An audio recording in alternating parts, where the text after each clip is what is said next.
مرحبا بالمتتبعين قناة الأستاذ البيض من جديد. ما زلنا في متابعة لأطوار كأس إفريقيا للأمم المنظمة بالكوت ديفوار 2023. الحديث لا زال مستفيضا حول قضية المدرب المنتخب الوطني المغربي وليد الركراكي والشنآن الذي حصل بعد المباراة أمام الكونغو الديمقراطية برسم الدور الأول من منافسات كأس إفريقيا المجموعة F. فمباشرة نستعيد شريط الأحداث مباشرة بعد نهاية مباراة المنتخب الوطني المغربي بنظيره الكونغو الديمقراطية. المقابلة اللي انتهت بالتعادل بعد ما كان الفريق الوطني سبق للتسجيل عن طريق حكيمي، فالمنتخب الكونغولي يعود لتعديل النتيجة في الشوط الثاني. بعد نهاية المباراة شفنا أن وليد الركراكي دخل في واحد الشنآن مع اللاعب مبيمبا مدافع المنتخب الكونغو الديمقراطية. لا فيريتي ديال لا سان اي توجور ابسونت، باقي ما كاينش كيفاش غادي تبان الحقيقة. وفي تتبع للشريط ديال الأحداث ديال هاد النازلة كنشوفوا الى اي حد واش هذا الشيء مصطنع، ان وراه شي حد، ام انه تلقائي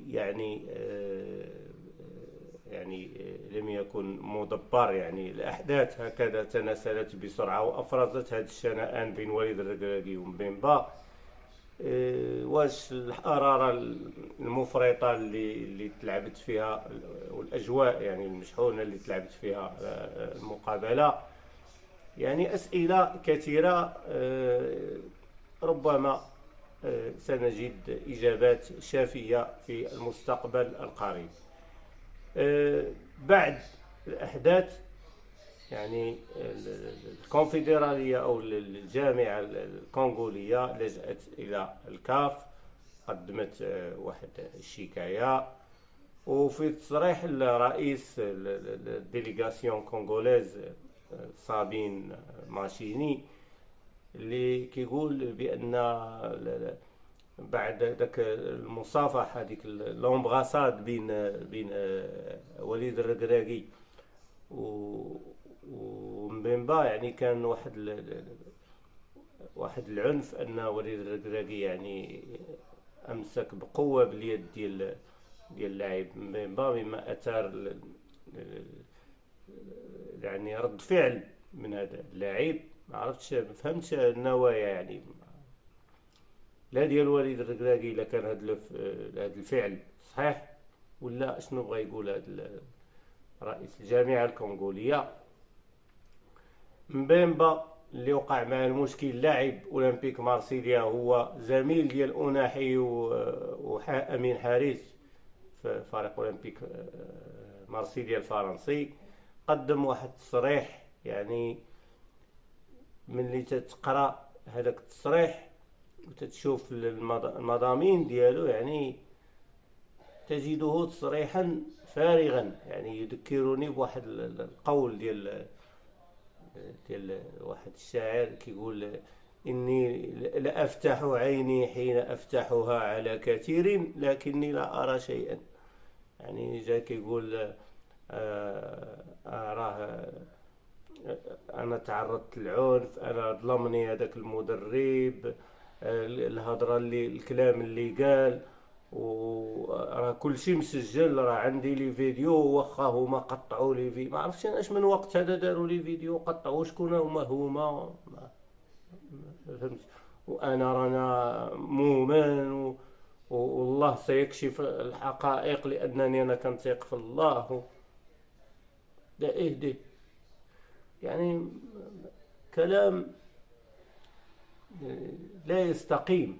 ملي كتشوف المضمون ديالو وانت جاي تطالب بالحق ديالك مثلا. انا لا ادافع عن احد، ولكن تنشوف غير قراءة من الزاوية ديالي. يعني الإنسان عندما يكون مظلوم، يعني دوك الحجج والدلائل اللي عنده والبراهين يدفع بها بسرعة البرق، لأن هذيك هي اللي غادي تجيب ليه الحق ديالو وغتأيد الكلام ديالو. بينما صديقنا مبين صار يضرب يمينا وشمالا ويقول بأن له حجج وسيحتفظ لصالح مين؟ الله أعلم. إلى متى؟ الله أعلم. قلنا الكاف توصلت بشكاية من الاتحاد الكونغولي. يعني كاين واحد اللجنة كتبع ديك الشكاية، كتشوف المدى ديال القانونية ديالها وتوافقها وتطابقها بالأحداث. تسارعت الوتيرة ديال الأمور. وليد الركراكي في التصريح ديالو تيقول بانه ما فعله وانه في نهايه المباراه ككل جميع المباريات يعني تكون مصافحه بين اللاعبين والطاقم المسير. ف انه يعني هو عندما صافح مبيمبا طلب منه انه يشوف في العين ديالو. يعني فعلا راه مني تتسلم على شي واحد وهو يعني يغض الطرف عنك، كتحس بشويه ديال تقول ندمت سلمت عليه كاع. يعني يريد ان يثير الانتباه ديالو ان راه كاين واحد البشر قدامك كيطون لا ما، خاصك تعطيه الواجب ديال التحيه بما تستحق. وهكذا وناض داك الشنآن وداك الصداع. اذا بن محمود اللي مساعد ديال وليد الركراكي تيقول بانه كان قريب من الحديث، يعني انه عاينه عن قرب، وبانه سمع كل شيء وحضر كل شيء، وبانه ما كان يعني ما كانش ما يدعو من الجانب المغربي لهذيك الزوبعه، بينما كان ان اللاعب هو الذي استفز لو ستاف تكنيك ديال ليكيب ناسيونال على راسه وليد الركراكي. قلنا المراحل ديال الدعوة كانت الجامعة وضعت الشكاية ديالها. تم الاستماع في اليوم الموالي لوليد الركراكي بخصوص الواقعة، وسارت الأمور. فإذا الجامعة الملكية كانت يعني تفاجأ بحكم 4 ساعات قبل انطلاق مباراة المغرب مع زامبيا. يعني شوف إلى أي حد يعني العبث، هذا العبث. يعني 4 مباريات توقيف للمدرب المنتخب المغربي وليد الركراكي، منها مباراتان موقوفة التنفيذ. اذا هنا يعني المدرب، انا تنتخيل المدرب في هذا الوضع كومون يل فا جيري لي شوز. يعني واش ما يقولش هذا الخبر اللاعبين ديالو، واش يخلي الامور عاديه باش يرفع داك الضغط قبل المباراة، خصوصا انه كانت الاعصاب يعني متشنجة بعد الاداء اللي كان لم يرقى الى المستوى المطلوب في مباراة الكونغو. يعني ومباراة زامبيا مصيرية الى حد لانها غادي هي اللي غتحدد لك مع من غتواجه في الدور المقبل. والحمد لله تولى زمام الامور برشيد بن محمود، وتوفق في قيادة الفريق الوطني إلى نتيجة الانتصار والتأهل. بعد ذلك يعني بعد الجامعة الملكية لكرة القدم وضعت استئناف، وفعلا تم قبول الاستئناف من طرف اللجنة ديال الاستئناف، يعني باش تريغيلاريزا لا سيتياسيون ديال وليد الركراكي. ويعني وحكمات يعني كان حكم جديد بإعادة وليد الركراكي إلى حضن الفريق الوطني والإشراف عليه في المقابلة القادمة في دور الثمن الذي سيواجه من خلاله منتخب جنوب إفريقيا. وأظن بأن المحكمة يعني أو